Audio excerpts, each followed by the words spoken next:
아, 그러면 건축사님께서 미국 출신이지 않습니까? 네. 네. 아, 또 들리는 소문에는 아주 수제고 아주 사실은 저희가 배경을 모르고 알게 돼가지고 저는 대충 사시는 줄 알았어요. 뭐 그건 맞습니다. 네. 근데 굉장히 열심히 사셨더라고요. 그랬던 적도 있습니다. 네. 그래서 한번 아마 이렇게 다른 분들이 궁금해하실 것 같아요. 그래서 관련해가지고 뭐 이제 이거나 이런 거나 한번 미국에 관련돼서 건축사, 미국 건축사도 있고 하셔서 그런 것들이나 아니면 이제 학교나 석사나 뭐 그런 거 하면서 또 중간중간에 또 술 많이 마셨던 이야기 한번 섞어서 한번 해주시면은 되게 재밌게 잘 될 것 같습니다. 알겠습니다. 이제 사실 지금 얘기하신 꼭지가 네. 뭐 얘기하자면 굉장히 길어요. 근데 이제 조금 간단하게 말씀드리자면 제가 서울 오기 전에는 미국에 있었습니다. 말씀하신 대로. 네. 그래서 미국에서 뭐 나고 자란 건 아니고요. 네. 저도 20대 후반? 20대 후반에 이제 약간 건축 혹은 뭐 제가 생활하는 환경을 바꿔보고 싶어서 이제 그래도 조금 편하게 느껴졌던 언어를 사용하는 국가를 선택을 한 거고 그래서 이제 미국으로 가게 되었는데요. 이제 제가 미국에 가서 한 3년 정도는 대학원을 다녔고 그 다음에 한 1년 반, 2년 정도는 실무를 했습니다. 그 대학원 다녔던 곳은 그 뉴헤이븐에 있는 예일이라는 대학교고요. 예일 대학교에서 건축 전문 석사 과정을 이수를 했던 거였고 이제 그 과정을 마치고 저는 뉴욕으로 가서 뉴욕에 있는 작은 사무실에서 실무 수련을 했죠. 근데 이제 거기 그 학교를 마치고 가기 전에도 이제 미국 같은 경우에는 방학이 굉장히 길거든요. 막 서너 달씩 됩니다. 여름 방학이요. 그래서 그 기간 동안 그 미국의 뭐 크고 작은 사무실들에서 일을 했는데 그 중에 큰 회사로 치면 겐슬러라는 회사가 있고요. 작은 회사 중에서는 정말 자기 집 차고에다가 저희가 게라지 오피스라고 하죠. 네, 차고에다가 개인 오피스를 운영하고 직원도 1명, 2명 있는 그런 사무실에서 일을 해봤습니다. 아, 그러면은 뭐 큰 회사에 있을 때 특징이나 뭐 작은 회사에 있을 때 특징이나 이런 건 뭐 저희 이제 국내에서도 다르잖아요. 네. 미국은 좀 문화가 저희랑 다른데 그러면 네. 거기서도 좀 큰 회사, 작은 회사 이런 게 좀 다른 게 있나요? 사실 건축하는 업무 환경이 우리나라랑 크게 다르진 않은 것 같아요.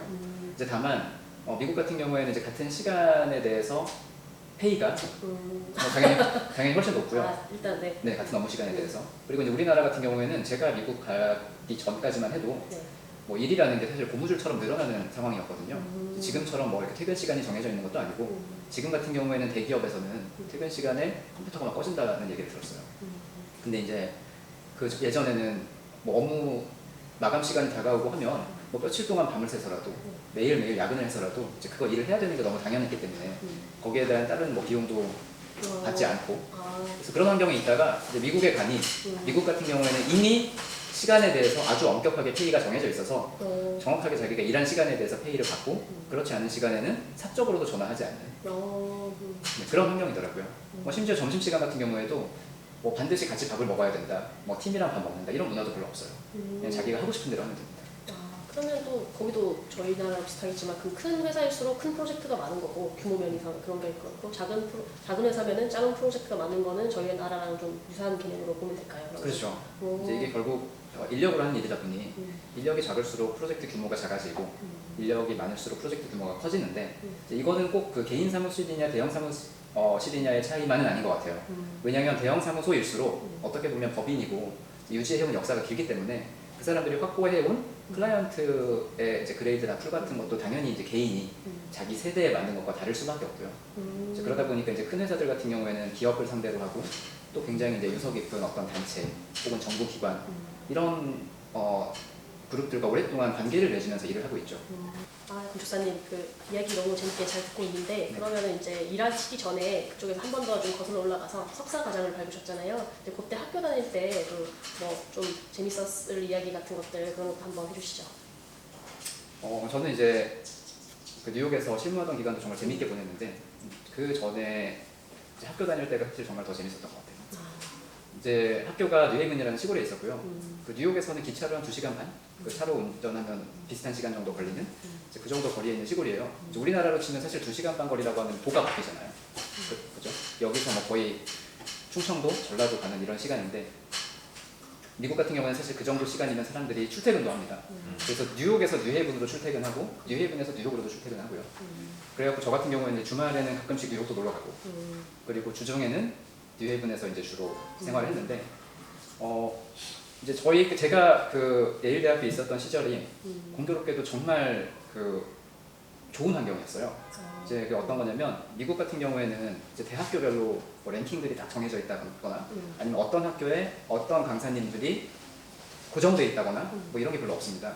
그래가지고 디인이라고 하죠. 그 학장이 누가 되느냐에 따라 그 학장들의 재임 기간에 그 학장들이랑 조금 더 친하거나 아니면 이제 그 학장들이랑 조금 뭐 이렇게 학풍이 맞거나 이제 그런 분들이 조금 더 강사풀로 많이 배정이 되고요. 그다음에 이제 그 전임들도 굉장히 숫자가 많고 그래가지고 이게 바뀌어요. 그래서 굉장히 유동적입니다. 그리고 이제 어느 날 이쪽에 나갔던 출강하던 사람이 또 다음 학기에는 또 다른 학교에 출강하기도 하고. 근데 이제 저희 같은 경우에 이제 제가 있던 기간에 로버트 스턴이라는 뉴욕의 건축가가 굉장히 덕망 있고 이제 미국에서 오랫동안 활동하신 유대인의 건축가인데요. 이제 그분이 학장으로 있었습니다. 근데 이제 그분이 워낙에 발이 넓고 워낙에 사교성이 있고 또 워낙에 이제 그쪽 그룹에서 포지션이 출중하신 분이라 이제 거의 우리가 이름 들으면 알만한 분들을 다 모셔왔어요. 우리가 이제 흔히 스타 건축가라고 하시는 분들이 저희가 잡지나 뭐 이렇게 교과서로만 봤던 분들이 한 자리에 다 있었습니다. 그래가지고 기말 리뷰 같은 걸 하면 이제 한쪽 자리에서는 뭐 프랭케리 교수님 리뷰하고 계시고 그 옆에는 자하 하디드 계시고 또 한쪽에는 톰 메인 있고 또 한쪽에는 그레글린 있고 또 한쪽에는 OMA 있고 한쪽에는 뭐 비아키 잉겔스 있고 이제 OMA 같은 경우에는 램프라스가 오진 않고요. 엘리아 젠갈리스라고 파운딩 멤버가 이제 주로 강의를 많이 하셨습니다. 그럼 피터 아이젠만 선생님은 어떤 걸 하셨나요? 피터 아이젠만 교수님 같은 경우에 이제 전임 교수님이에요. 이제 피터 아이젠만 같은 경우에는 사실 건축도 굉장히 아방가르드하게 하시지만 실무를 하시는 분이지만 사실 이론가로 더 알려져 있고요.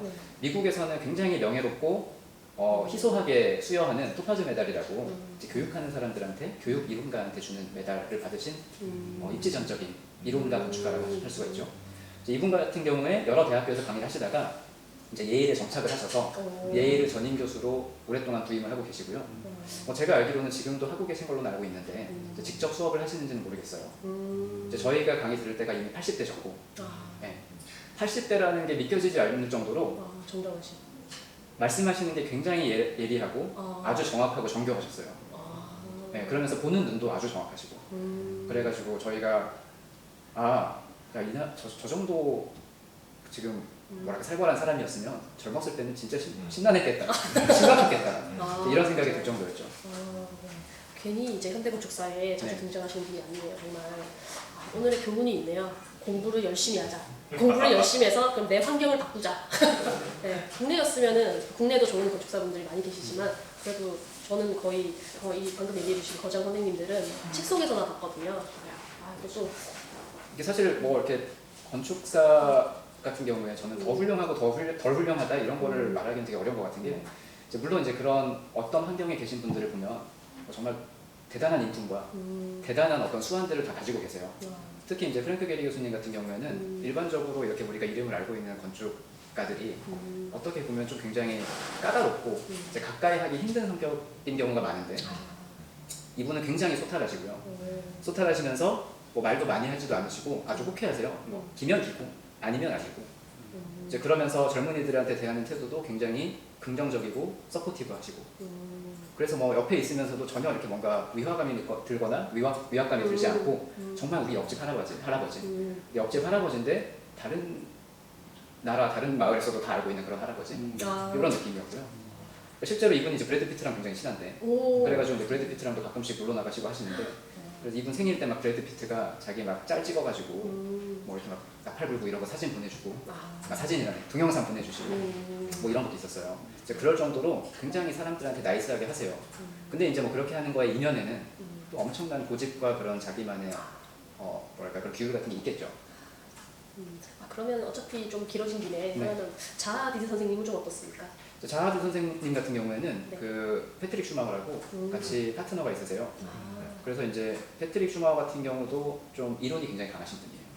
이제 그분이 실무를 하시는 분이기 때문에 이론만 강하다라고 말할 수는 없는데 이제 이론적인 베이스가 굉장히 강하고 제가 이론적으로 강하다라고 말씀드리는 거는 이제 건축에 대한 어떤 사고나 설명을 할 때 어떤 역사적인 배경 이제 이것들이 이루고 있는 여러 가지 축들, 그다음에 어떤 사회적인 임팩트, 문화적인 임팩트, 경제적인 효과 뭐 이런 모든 측면에 대해서 고려는 하시면서 그렇지만 이제 자하디드 같은 경우에는 디자인 베이스가 강한 회사이기 때문에 이제 이런 디자인의 어떤 필연성, 개연성 이런 것들에 대해서 굉장히 설득력 있게 설명할 수 있는 사람들 중에 하나라는 거죠. 이게 또 더 여쭤보고 싶은 이야기가 더 많은데 다음번에 이경재 2부로 한번 모셔야 될 것 다음에 같습니다. 이거는 길게 한번 찍어야 될 것 같아요. 네. 정작 자한이 되긴 아직 안 했는데. 맞아요. 아니 하지 마세요. 슈마흐 얘기해서 충분한데 슈마흐로 오늘은 네. 다음에 그 자아디드는 이론이- 1시간으로 합시다. 1시간으로.